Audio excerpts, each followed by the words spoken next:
For someone to say I was a top salesman to get me in the room, I'm quite disappointed, to be honest.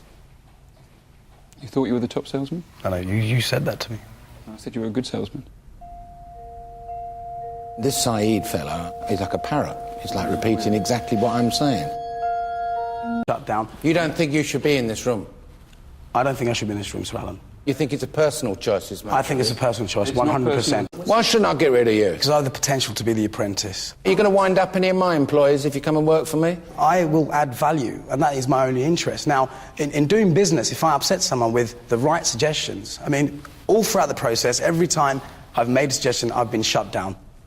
On the other hand here, we've got Syed. All I keep hearing you doing is blaming this fellow over here. And I've got a big problem with that, because I can't employ somebody who has personality clashes with people. I don't normally have personality clashes, Sir Alan. You're repeating again, you're like a parrot. You're repeating again exactly what I want to hear, aren't you? I've got a problem here. You two, off you go.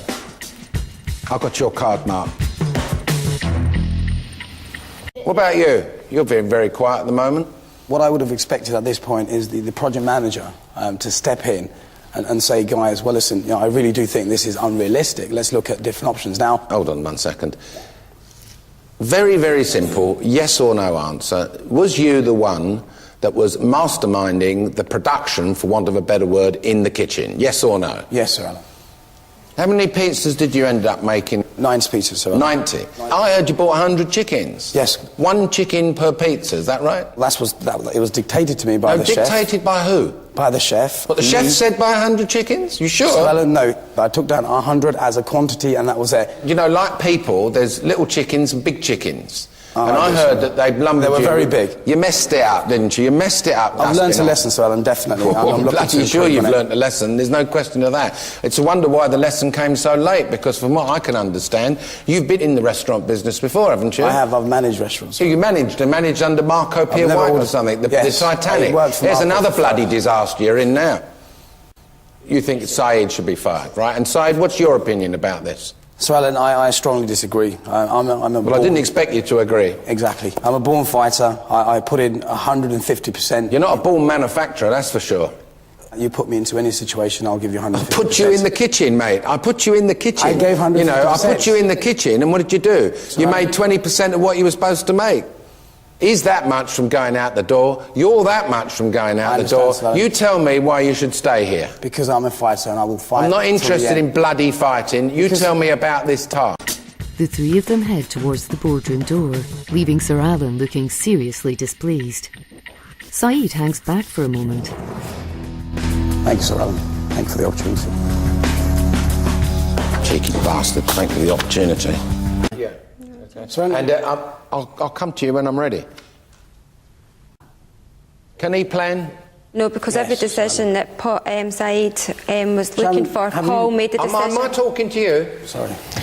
Syed asked Paul's advice on every decision that was made in this task, and I would say Paul was more of a project manager than Syed. The last 3 tasks, you've closed 2 deals. Do you know how many I've Syed, closed? I wouldn't want to do business with you because I think you're rude. You would piss off my customers. I think, to be honest, you have not spent a minute in the real business world. You'd be eaten up alive, and that's the fact. In the last 3 tasks, I have been top performer in every single one, top salesman in every single one. I think if you're after a top performer, you're looking at a top performer. If you're after someone to manage Disneyland... You're not modest, then, in any way. Dunn, who should go out of these 2 people? Because we failed the task and because we are sat here, because of the fact that we were late, it's got to be Syed. Sharon, no point asking you, I suppose. Syed. And Syed? I'd say Sharon, Sir Alan. If you're after a performer, that's what I am, so... Well, you're certainly a performer, that's for sure. Syed... Sir Alan, I respect... Shut up, I'm talking. At the moment. Shut up.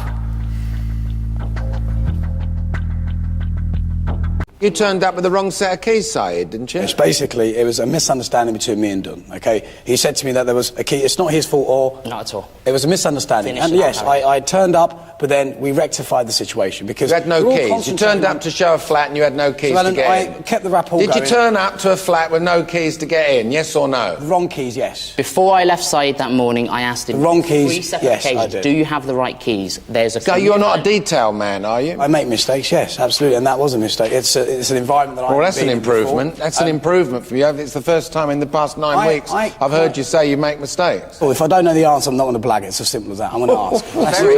Oh, you've learned over the last few weeks. Really? haven't you? Really? I'm You've learning changed every day. You know, the whole competition has been a massive learning curve for me. But you also still need the man with the brush and shovel coming along behind by all Well, accounts. whoever, if I sold 345 I hear you were units now. panicking. You were shitting yourself. I weren't son. panicking, not You at was all. panicking, son. You start off like a bull in a china shop, all cocky, and suddenly the reality hits home. Is that panicking like you are now? Sorry, that's not a report. That's Of course it is. Them taking you for a ride. That's exactly what it is. Keep What this did he do for a professional. living? Stop pointing your finger at me.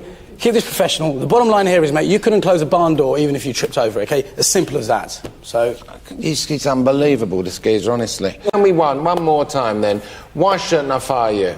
Why shouldn't you fire me? Because I need to be moulded, as with everybody else. But what I don't need to do is to have What are my your rough edges qualities? done first. Am I asking you, ventriloquist? I'm talking to him. He's always referring to me, Sir Alan, with all his answers. No, can you start again? You know, and then Syed, you're somebody who worries me a lot. Another word. I said, shut up. It worries me a lot. You're like a loose cannon.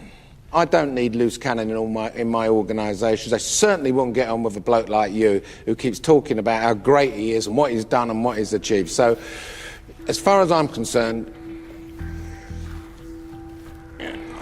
I'm struggling with a situation here, and I've come to a conclusion, and my conclusion is this, that Dun, I'm afraid to say that you had your chance, you didn't perform on this particular task, so Dun, you're fired. Thank you.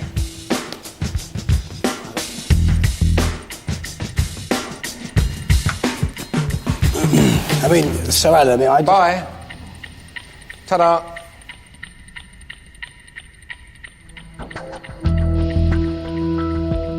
Do me a favour, will you? Kindly go out to the reception out there. I'm going to call you back in a little while.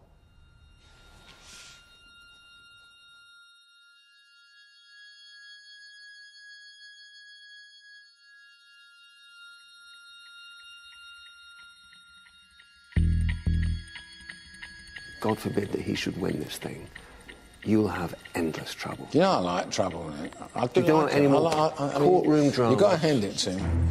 He's a character, isn't he? just to let you know, I'm in a unique position now. I'm the only person here that has actually learnt a lot by starting my own business, okay? Now, as you know, running a business, you can't just do it based on sales, okay? You need creativity, you need marketing, you need PR, you need planning, you need organisation. What are you doing here? Sir Alan, if you've got your own business, what do you want to come work for me for? Because this is an opportunity for me to really expand and work with the best and be with the best, okay?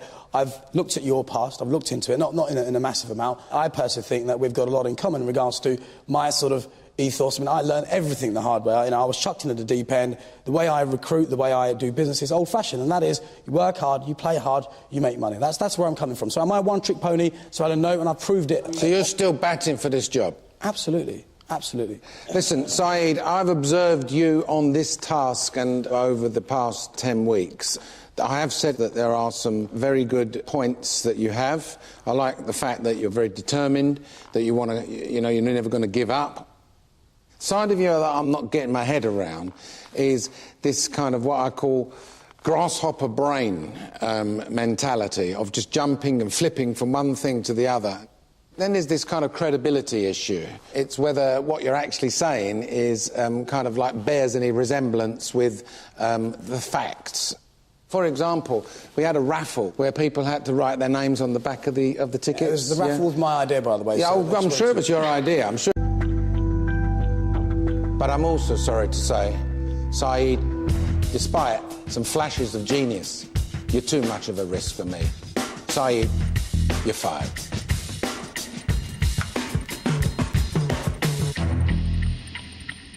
Ruth, off you go back to the house. Off you go.